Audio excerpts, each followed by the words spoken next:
তুমি কি ওর জন্য উপহার কিনবে? আপনি ওকে পরে দেখতে পারেন, এখন আমি যেখানে বললাম সেখানে চল। আচ্ছা ঠিক আছে ঠিক আছে। আমাকে নিয়ে মজা করা বন্ধ করুন। আপনি ওখানে দাঁড়াতে পারেন। আমি অপেক্ষা করব নাকি ফিরে যাব?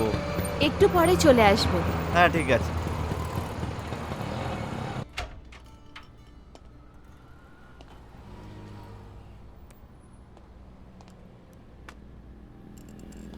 কি চাই আপনার? ফোনের কোনো ভালো মডেল আছে? আমার কাছে সব মডেল আছে, এটা একদম নতুন। এইটা আমার চাই না। ওইটা? এই মডেলটাও খুব ভালো কিন্তু। এটা কত দাম? এটার দাম 16,000 আছে। 16,000? এই মডেলটা খুব একটা দামিও নয় কিন্তু বেশ ভালো। একবার দেখাতে পারবেন?